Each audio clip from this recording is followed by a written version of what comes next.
Hello everyone! If you survived the last section without losing your mind because there were so many rules, here we are again. I didn't want to scare you off, but unfortunately we have three more exponent rules in this section. Sorry. Oh my gosh, how many rules are there now? Holy shamoly. But these rules will be important, probably not immediately. We won't see these as often, but they will be helpful.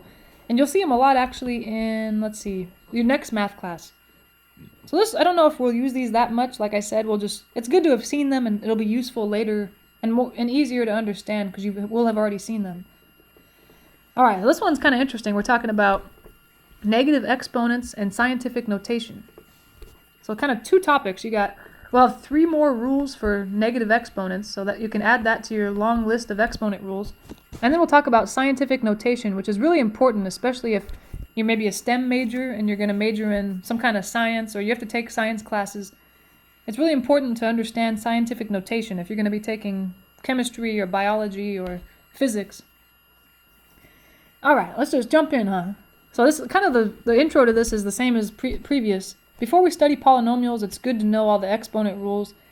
And the scientific notation, scientific notation is, where exponents are used in real life. That's kind of, because it's hard to see, where do you even use these in real life, you know? Everybody always wonders that. Are used in real life. All right, so we got our first exponent rule here. We just jump right in. We're having a good time. We might as well keep going. So it says, if you have a base to a negative exponent, it's equal to 1 over that thing. So that's kind of interesting, and I think maybe to really understand a rule, it's good to know why that is. So just to kind of get a feel for that, we'll see why that is. Let's just come up with an example. What if I had, let's say, a to the second power, just to give it actual numbers, over a to the, fifth power, let's say. We'll evaluate this or simplify it in two different ways, and we'll kind of see why this negative exponent rule is the way it is. So let's see. Let's simplify this in one way. On one hand, we can use the quotient rule. If you remember, if you have a base to one power divided by a base to another power, you can subtract the powers. The numerator's power, subtract the denominator's power. And we haven't seen this yet, where when you subtract them, you get a negative, because 3 subtract 5 is negative 3. In the last section, we were really careful not to have an example like this, because we wouldn't know how to deal with it. Okay, so this expression, on one hand, a to the second power over a to the fifth power is a to the negative third power. So that's on one hand. On the other hand, though, what if you take a to the second power over a to the fifth power, the same expression? Let's just try to write that out. What does it mean to raise a to the second power? That's a multiplied by itself twice, a times a. And then a to the fifth power is similar, except there's 5 of them. A times a times a, that's 3, 4, 5. What if I write it out and I start reducing it? I notice one of the a's in the numerator cancels with 1 in the denominator. One of the a's in the numerator cancels with 1 in the denominator. But there's nothing else to cancel, so now I'm going to look at what's left there. The numerator, everything canceled, so all that's left is a 1. In the denominator, there's still 3 a's left, so that's a to the third power. So notice, on one hand, the way we simplified this, we got a to the negative third, but on the other hand, we got 1 over a to the third. But we just simplified the exact same expression in two different ways. That must mean that these two mean the same thing. So a to the negative third power, we don't really know what that means. It must mean 1 over a to the third, because again, we evaluated the same expression twice, and we got two different things. They must be equal. So really, I think this rule is it comes from other exponent rules, and that's why we kind of make that what it means. So if you see something being raised to a negative power, that means 1 over that thing. So I guess the negative in the exponent is to tell you 1 over blah, and then you don't need the negative anymore. So it's kind of interesting. Yeah, notice from a to the negative third, once you write 1 over, you get rid of the negative. Now it's just a to the third. The negative is there to tell you to make it a fraction, I guess. That's the way I think of it. It kind of helps me to remember that. The negative is there to tell you to make it a fraction. I know it's kind of in layman's terms, right? That's not really mathematical, but somehow it helps me make sense of it. All right, this rule doesn't really make a lot of sense as far as exponents go. You know, if you raise something to the third power, that means, oh, you multiply it by itself 3 times. But for example, in part A of example 1, what the heck does it mean to raise something to the negative 5th power? You multiply that thing by itself negative 5 times? That doesn't make any sense. So these rules, they don't really make sense as far as our current idea of exponents go. They just kind of make sense with the other rules. So it's kind of like we made up some rules, we got to make up more rules to keep the old ones consistent, sort of. I know that sounds silly. But let's see, this one, part A, they just want us to rewrite it. So, like I said, I want to make sure I remember this. A negative exponent just tells me to make it a fraction. It's 1 over blah. And now that I've made it a fraction, there's no need for the negative anymore. The negative in the exponent was just there to say, hey, make this thing a fraction. Now that I made it a fraction, there's no need to have the negative anymore. And that's it. They don't want you to do anything else, just practice using that rule. And then how about in part B, you have 2 to the negative 4th. So that means I want 1 over that thing, but no longer is there going to be a negative in the exponent, because the negative was only there to tell me make this a fraction. Now that I've made it a fraction, there's no need to leave a negative. And I think to me, since 2, I know what 2 is, the last one there was h to the 5th. I don't know what h is, so I have no hope of simplifying that. But I know what 2 is, and 2 to the 4th isn't that huge. 2 to the 4th, 2 times 2 times 2 times 2, that's 16. So that one, I think it's sort of small enough to where it might be worth evaluating. Alright, let's try part C here. We got negative 7 to the negative 2nd power. So be careful because the parentheses are around the negative 7 to tell you the entire thing, not only the 7, but also the negative, is being raised to the negative 2 power. And remember, the negative in the exponent is saying, hey, you see this thing that I'm raising to the power, the base? Make that a fraction. So I'm putting 1 over that thing, and now the exponent becomes positive because there was only a negative in the exponent to tell me that I'm making it a fraction. So be careful. I think I've seen students, they're tempted to say, oh, this is negative 7 times negative 2 or something. Remember, you're not multiplying. It's not negative 7 times negative 2. It's negative 7 to the negative 2nd power. The negatives do not cancel. That is not true. The negative in the exponent doesn't really mean negative. I guess the negative in the exponent is just a convention to tell you you're making something a fraction. So don't ever try to cancel 2 negatives when one's in the exponent and one's not in the exponent. But now that we've rewritten it with this negative exponent rule, I think I can simplify that because that's 1 over negative 7 squared is negative 7 times negative 7. And negative 7 times negative 7 is positive 49. So that one's probably small enough to where I might actually write it out and simplify it. Alright, so I think this is the rule that's hardest to get the hang of. It's just so strange. Doesn't seem right, you know? And it doesn't make any sense. Exponents make sense until you get to these weird rules like this. You just kind of got to memorize them and, I don't know, try a lot of problems to get the hang of it. So last part here before the next rule, part D, you have hk to the negative 1. But you notice since there's no parentheses, only k is being raised to the power. K is being raised to the negative 1 power. Because if they wanted to indicate that the h was also raised to the power, they would have put hk, the whole thing, in parentheses. That would mean both of them are being raised to the power. But if you see just the exponent on one of them, not parentheses, that means the other guy is not, I don't know, not involved in it. So h, nothing will happen to him because he doesn't have a negative exponent. It's the k that something will happen to. Remember, the negative 1 power tells you make it a fraction. So 1 over k, but now you don't need that negative exponent anymore. It's positive 1. So it's really like h times 1 over k to the 1. So you have h times, 1 over k to the 1. Well, k to the 1 is just k. And I think I can simplify this because think of h as like a whole number. I can put it over 1 and multiply across. H times 1 is h, 1 times k is k.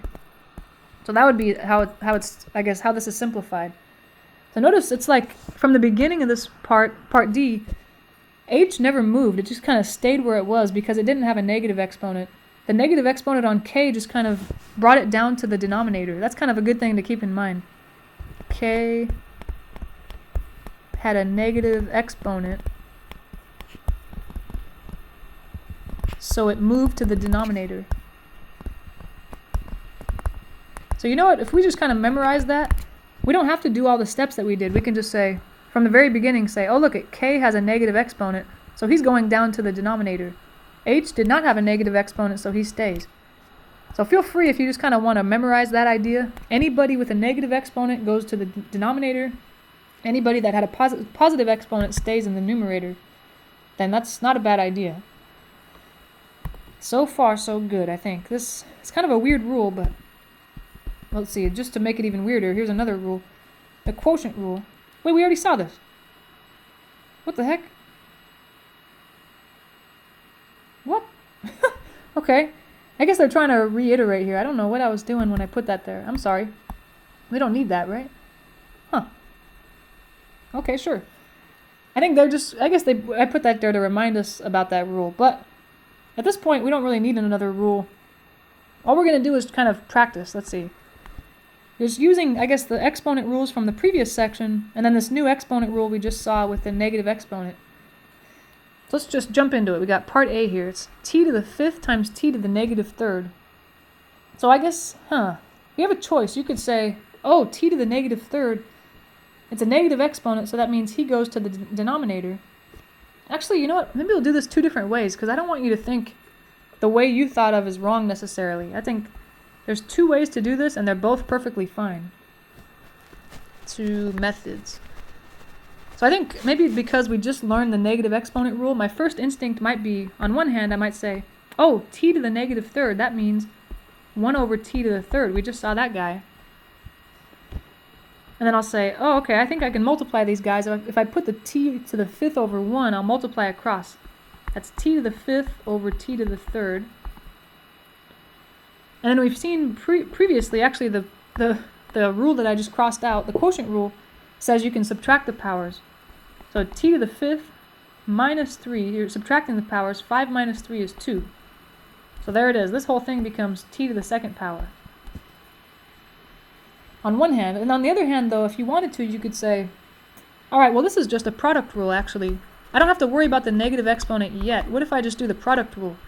Because remember, the product rule said if you have two of the same base, like this, t times t, you add the powers. So the one power is 5, plus the other power is negative 3. So it'll be 5 plus negative 3, which is 2. So notice there were two different ways to do it, and we got to the same answer either way.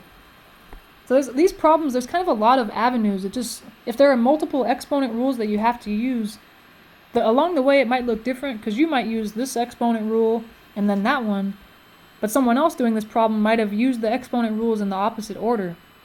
But you'll get to the same place eventually. So don't think if I do it one way, that's the only way to do it. It just happened to be the way my weird brain thought to do it. But I have a weird brain, so I don't know. Let's try this next one. Part B, though, I look at this guy and I say, I don't think there's really anything well, I could make the y to the negative 6th into a fraction. It kind of depends. Okay, do I want to take care of that negative exponent now, bring it to the denominator, and then take care of the second power outside? Or do I want to distribute the second power that's outside right now, and then take care of the negative exponent later?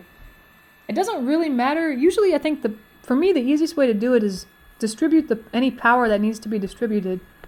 And since there are three things inside, there's a 4, there's an x, there's a y, they all get that second power. So it'll be 4 squared, or 4 to the second power. And you got x, it already had a third power, now it's getting a second power. Y to the negative 6 is now getting it's getting its own second power. And we'll worry about the negative exponent later.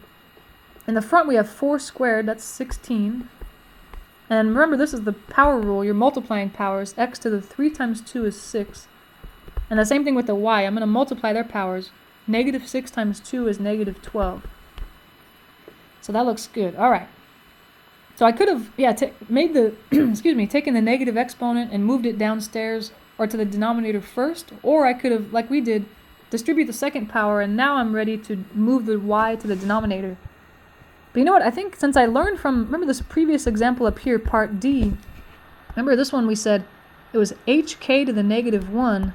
What happened was h, since it didn't have a negative exponent, he stayed in the numerator, only the k moved to the denominator.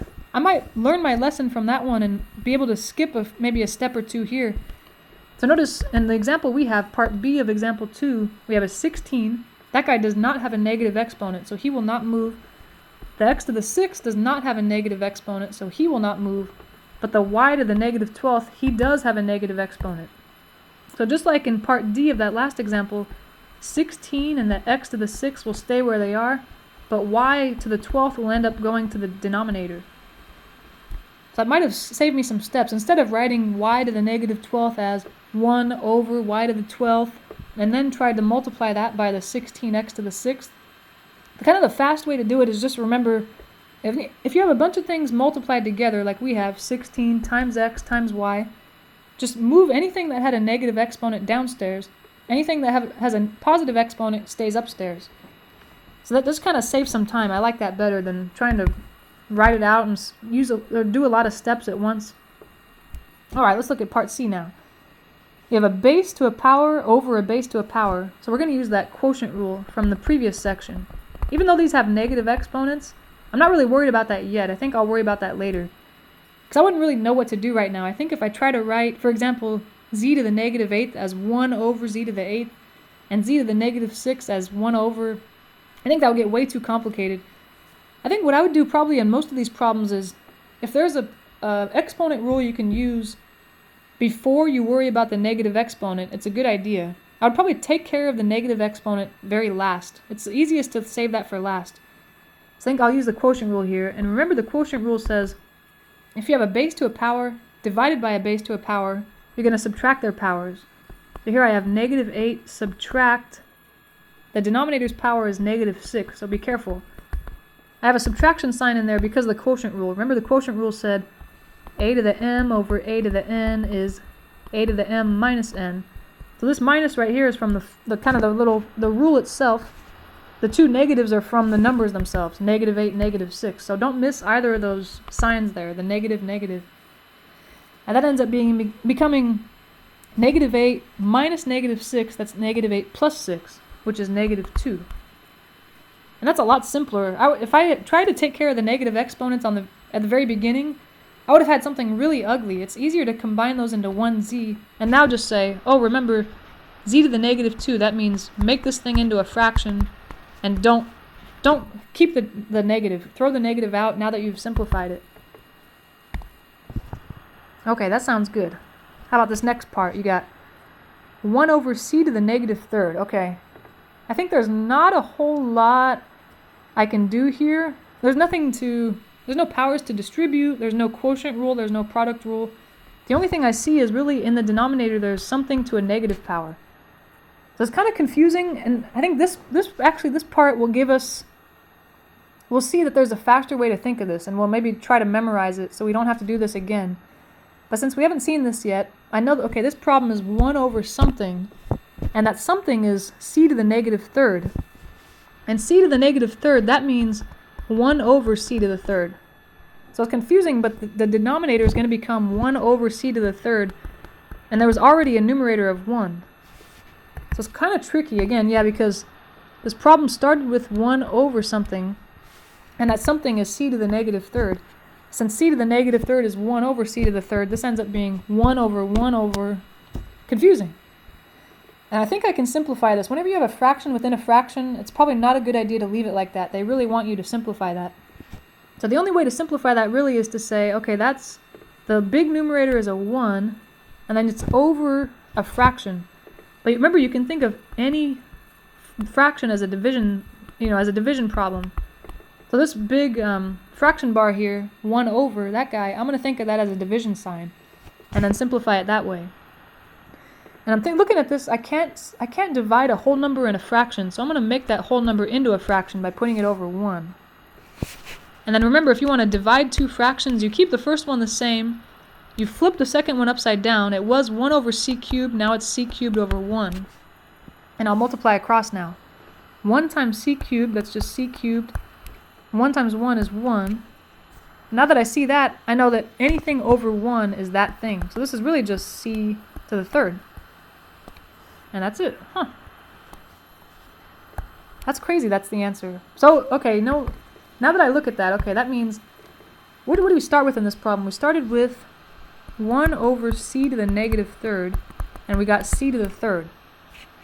So you know what that kind of tells me? A way you can think of a negative exponent is, alright, if you have a negative exponent, that just means you're on the wrong side of the fraction, and you need to move to the, if you're in the numerator, move to the denominator. If you're already in the denominator, move to the numerator. So because you notice there was a c to the negative third in the denominator, but it ended up in the numerator. I mean, because this guy, right, a c to the third over 1. So that would have saved me some time. That's a good way, I think, to remember it. That's how I remember these guys. Yeah, I'll keep that in mind. A negative exponent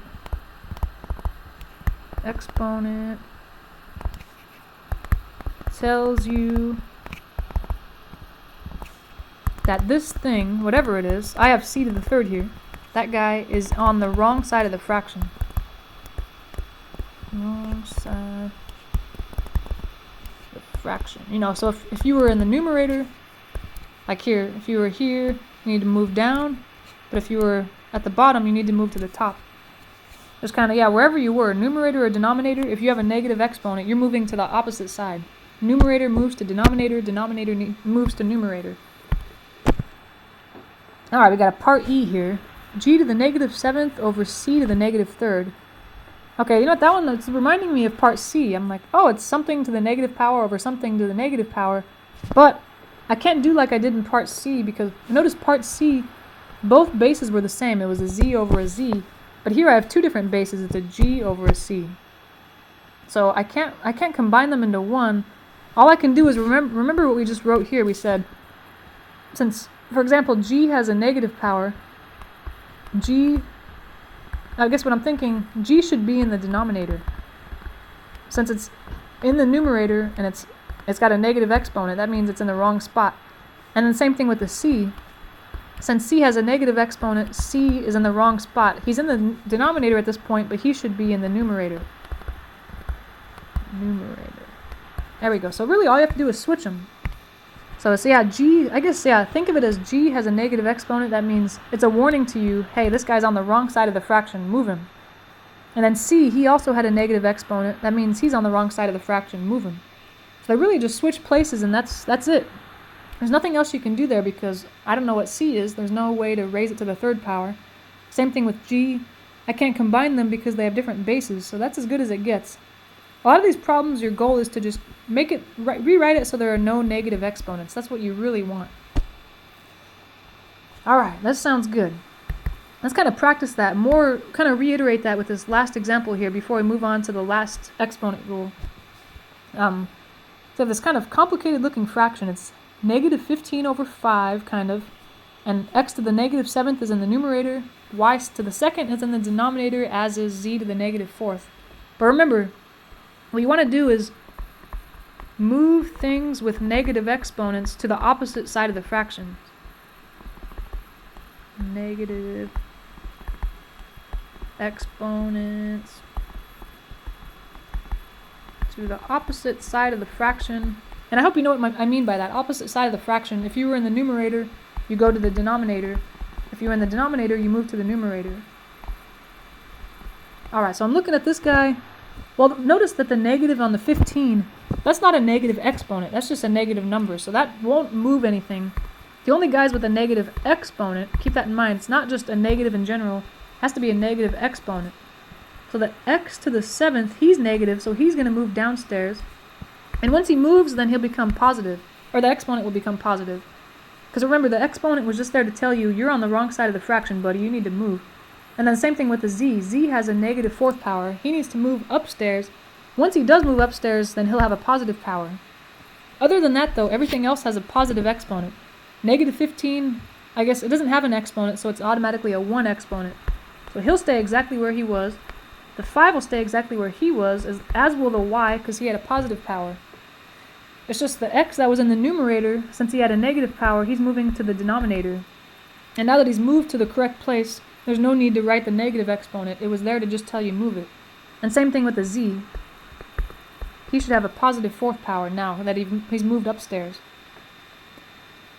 And that's good. This, like it says here in the directions, they don't want you to have any negative exponents in the end.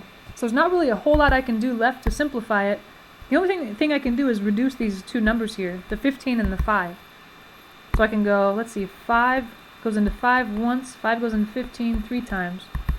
But that's really it. There's nothing else I can do. So it'll become negative 3z to the 4th over, I don't really need this 1 because 1 times anything is that thing. Just the y squared x to the 7th. That's perfect. No problem there. Alright, so I think if you keep that in mind about negative exponents, a negative exponent means you're on the wrong side of the fraction and you need to move. As soon as you move, then you're okay. You don't have a negative exponent anymore. I think that's going to really simplify these problems. Excuse me.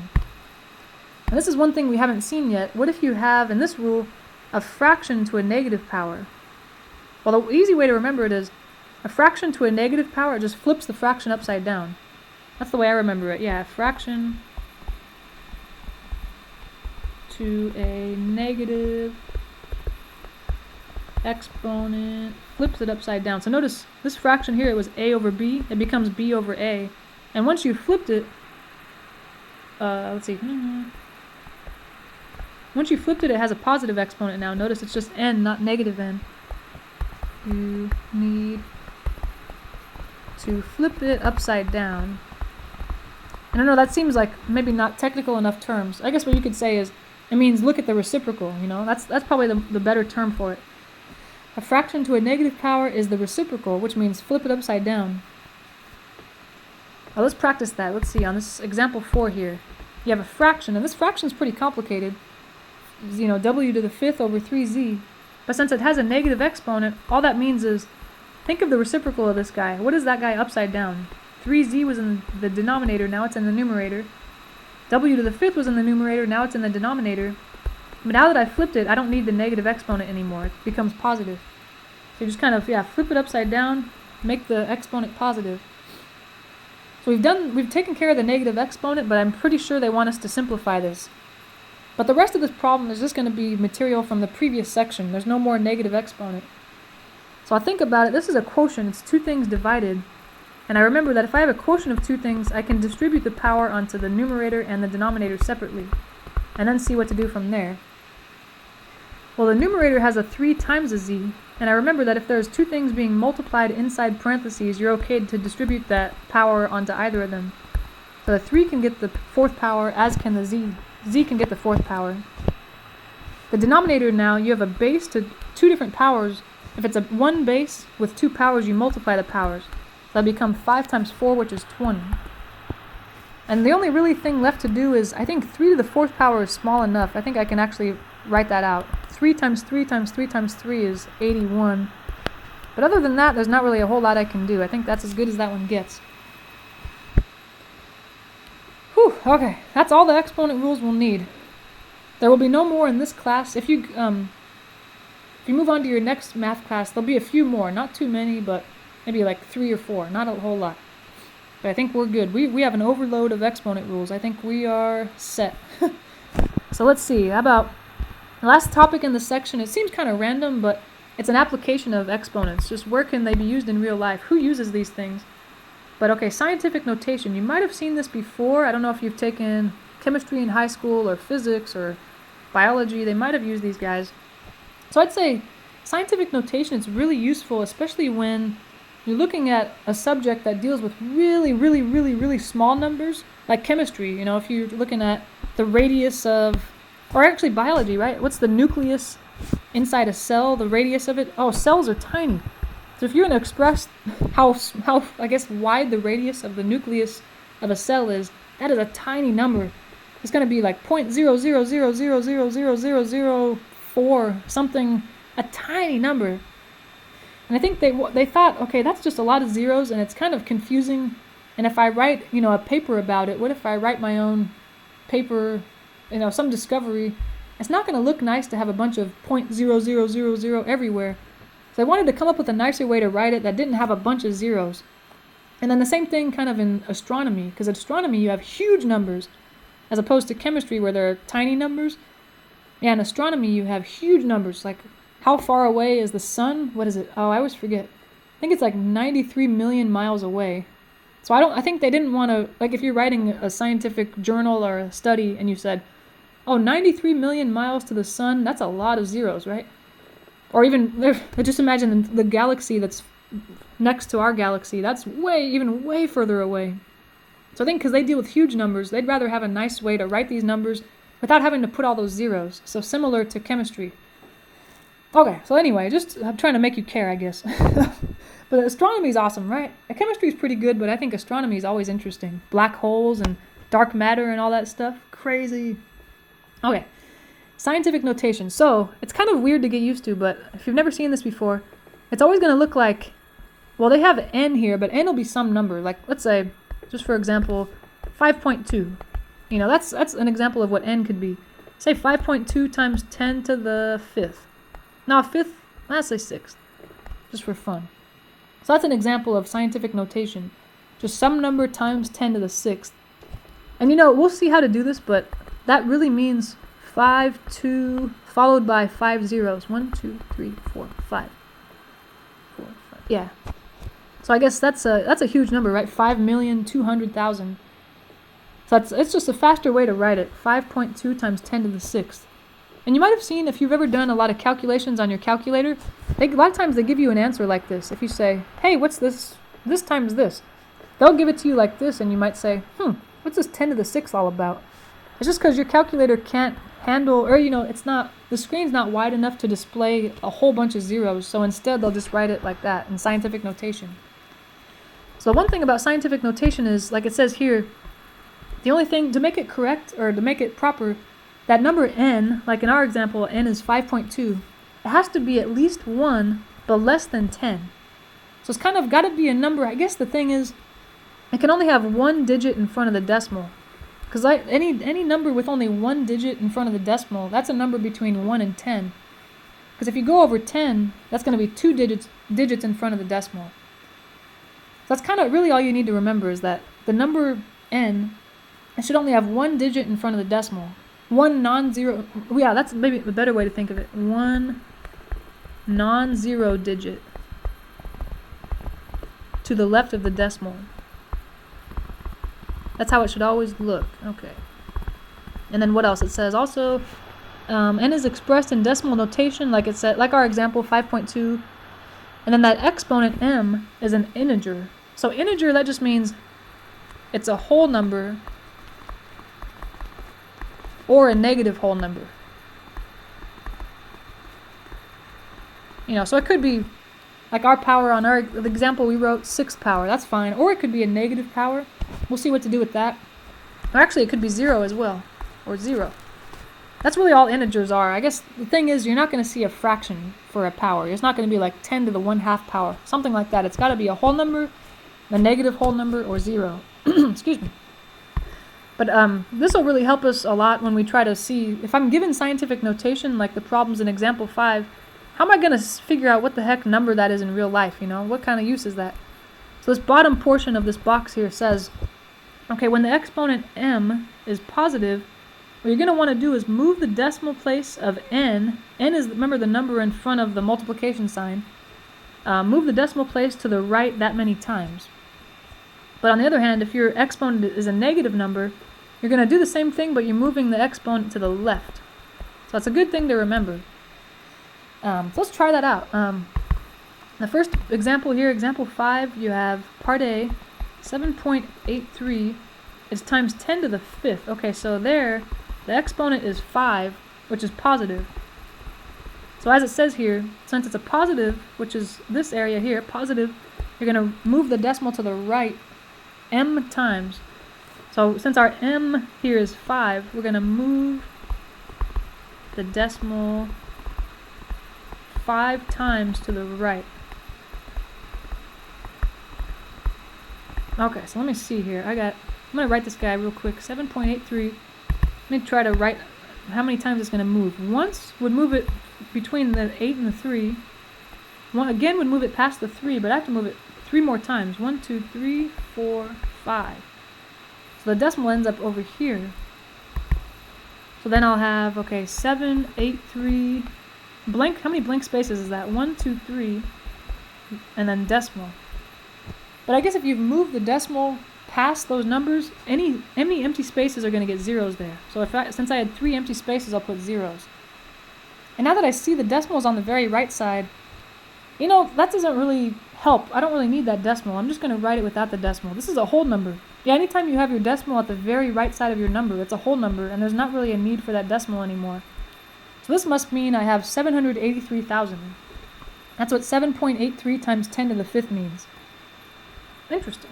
So really it's just remembering which direction to move the decimal. So in this next example I have 1.02378 to the negative 4, times 10 to the negative 4th power. So this time, since it's a negative power, I'm moving the decimal place of that number 1.0 yada yada, the decimal, that many times, 4 times. But this time, since it's negative, I'm moving it to the left. Yeah. So we're starting with let's see, I'm going to write that guy out. It's 1.02378. What if I move the decimal 4 times to the left? Okay. If I move it once, it'll be right in front of the 1. But if I move it 3 more times, 2, 3, then it'll leave me 3 empty spaces. But like we said before, you need to put zeros where you saw the empty spaces. So it must be this tiny number here. And if you want to check, you say, wait, did I really move that decimal to the right place? Remember, where was he before? He was right here. It was between the 1 and the 0. If I move it 4 times to the left, let's see, 1, 2, 3, 4. Yeah, okay, I did move it the correct number of times. So it's a tiny number. It's 0.000102378. Okay. I think let's try part C and part D, and then I'll let you guys know. For me, what's an easy way to remember when to move it to the left and when to move it to the right? Because it's hard to remember. Okay, if the decimal is positive, if the exponent's positive, you move it to the right. If it's negative, you move it to the left. To me, there's an easier way to remember, but let's just get the hang of these first, and then we'll talk about that. Let's try this next one. So I got 9.40507 times 10 to the 3rd. Since that's a positive exponent, I'm moving the decimal to the right that many times. 3 times. And I think I don't have to write it out. I'm just going to take the decimal where it was once, twice, 3 times. I think if I move it 3 times, it'll end up being right past the 5 there. 9405 and then 0.07. And that's it. Yeah, that looks good. Okay. Alright, let's try part D, and then we'll talk about an easy way to remember, or I think, to me, an easy way to remember which direction to move it. So, okay, with this one, though, we have a negative exponent. That means we're moving the decimal to the left that many times. Ooh, that's a lot. 7 times. That's going to be a tiny number. Let me write this guy out, and I'm kind of trying to leave a lot of room on the left side, since I know that's where the decimal's moving. So this guy, 5.402, that's the number in front of 10 to the power. Let me try to move his decimal 7 times to the left. See, once we'll move it right in front of the 5, but 6 more times. 1, 2, 3, 4, 5, 6. That'll force me to actually add, since that creates 6 blank spaces. 1, 2, 3, 4, 5, 6. I have to put 6 zeros. 1, 2, 3, 4, 5, 6, and then the digits that were already there. And again, if I want to check, I say, wait, did I add enough zeros or did I add too many? Remember where the decimal was before. It was here between the 5 and the 4. Let me move it again 7 times. Make sure it ended up in the right place. 1, 2, 3, 4, 5, 6. Yeah, okay, good. It did end up in the right place, so there it is. That's the guy. That's a tiny number. It's 0.6 zeros. So be careful. I notice a lot of students, they'll say, oh, I'm just going to say, look at this guy. Negative 7th power. That makes me add 7 zeros. But that's not true. You didn't add 7 zeros. You added 6 zeros. So it really is important to actually move the decimal that many times. Don't just try to say, that's how many zeros you add, blah, blah, blah. Not always true. Okay, so let's see. I'm going to let you guys know. Hopefully this helps. I think, to me, it helps how to remember which direction to move it. So this kind of helps me. So I always remember if I have a positive exponent on 10. Let's see, a positive exponent on 10, like for the first problem we did, it was 7.83 times 10 to the 5th, for example, is a large number. So I always remember that. If you're multiplying by 10 to a positive number, the answer, or when you write it in decimal notation or the actual number, it should be a huge number. So all I do is say, ask yourself, which direction can you move the decimal to make the number larger, not smaller? Because one direction will make the number smaller, one direction will make the number larger. Can I move the decimal to make the number larger, the number larger. So that's what I want. So I look at, like, for example, 7.83. And what if I mistakenly tried to move it to the left? I said, I kind of forgot which direction it moves. Let me move it to the left. Well, if you move it to the left 5 times, 1, 2, 3, 4, 5, it'll be 0.0007. No, that's smaller than it was before. 0.0000783 is smaller than the number 7.83. So me moving it to the left is not right because I'm moving it and making it a smaller number. If you're multiplying by 10 to a positive number, you should be getting a large number, not a smaller number. And then if I move the decimal the opposite way to the right, I notice I get the answer that we got in part A. It's a larger number now. Of course, 783,000 is larger than 7.83, which is the number we started with. And on the other hand, if you have a negative exponent, it's kind of the opposite. A negative exponent, I remember, or on the 10, means you have a small number. So like chemistry, you would use probably negative exponents a lot because you have tiny numbers. So I would move the decimal in the direction, whichever direction makes it so that I have a smaller number.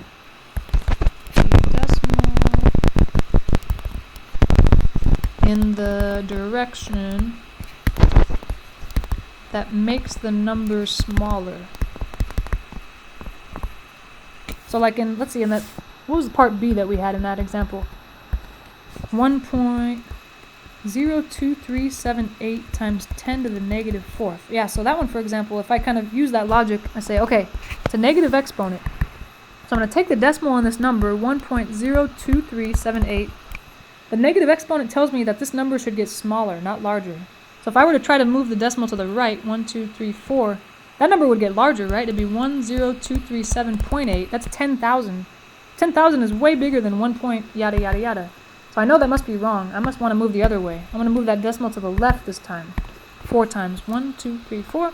Alright, that number did get smaller. That's a good sign. Because a negative exponent means you should have a small number. Anyway, that's how I remember it. Because I have a hard time. I don't really have a good memory. I think I've used up my memory with too many stupid, useless facts in my life. So I have to come up with tricks like that to help me remember things. Otherwise, I can't really do it. Alright, last example. This one, now we're going backwards. So imagine, in that last example we did, what if they gave us these numbers, like 783,000, and they wanted us to give them the scientific notation?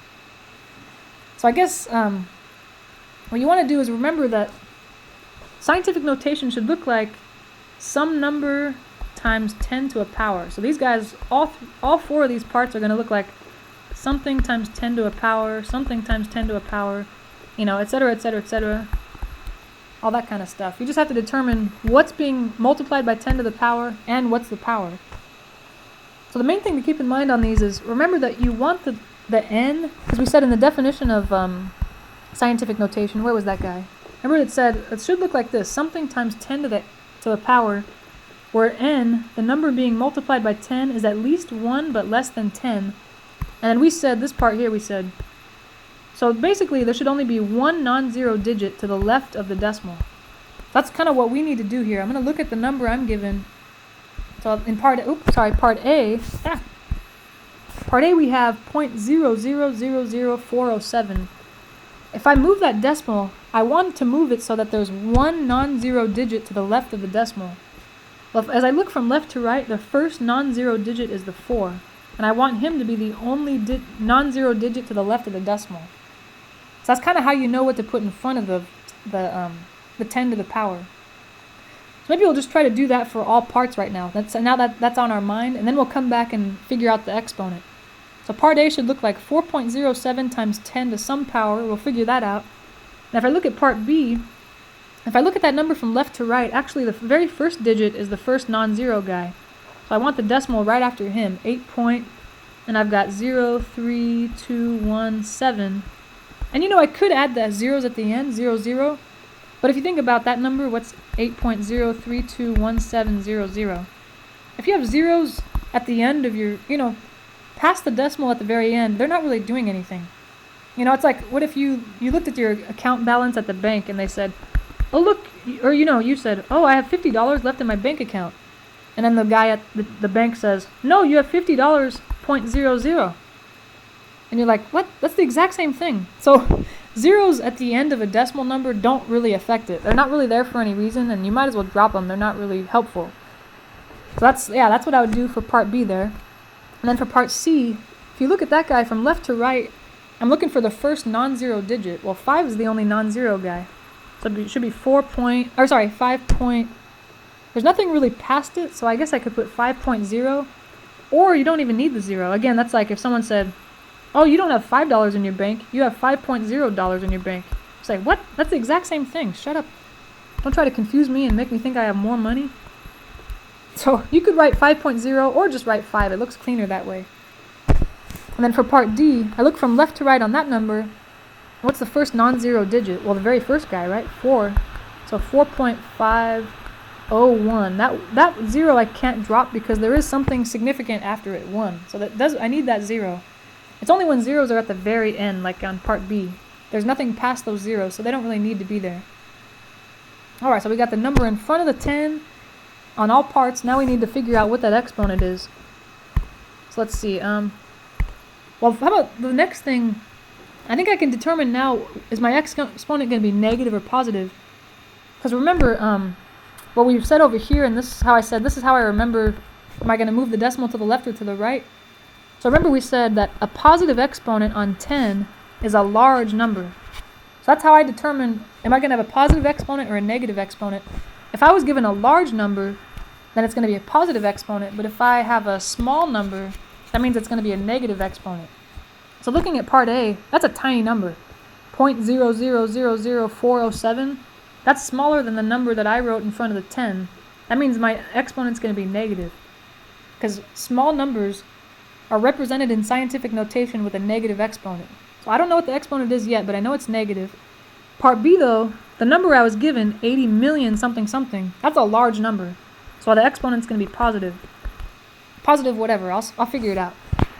In part C, the number I was given, it's not too small, but it is smaller than the number I wrote in front of the 10. Here I have a 5, but the number I was given is 0.05. Since it's small or smaller, I'm gonna say the exponent's going to be negative. And then the last one I have 4,501. That's large compared to the number I have in front of 10.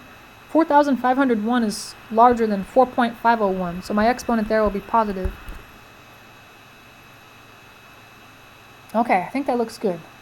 Now what? Now what are we gonna do, you guys?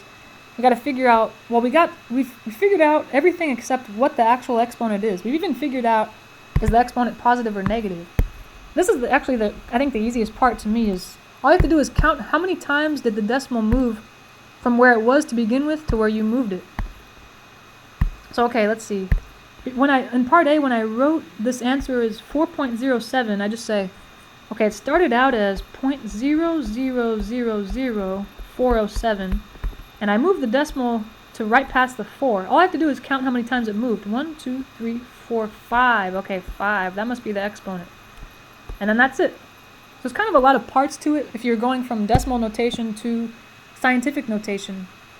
But yeah, that looks good. So that's your scientific notation. Let's try it for the next guy. The next guy, he started out as 80,321,700. The decimal, there is no decimal in that number, but any whole number has an invisible decimal at its very right side. That's where it started out, but I moved it directly to the right of the 8.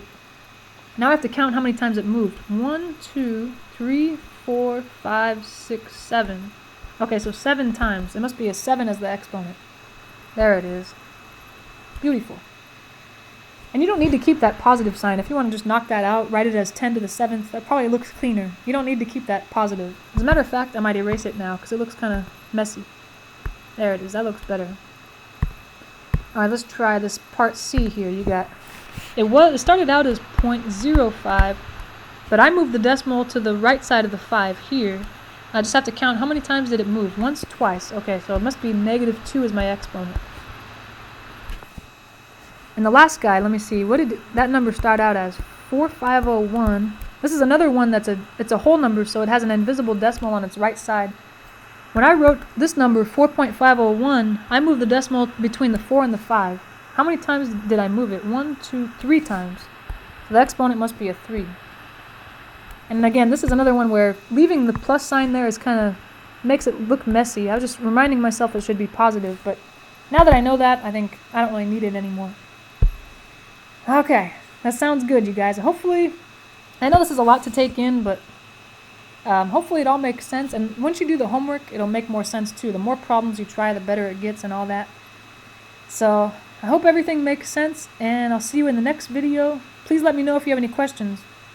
Alright, see you later. Thanks.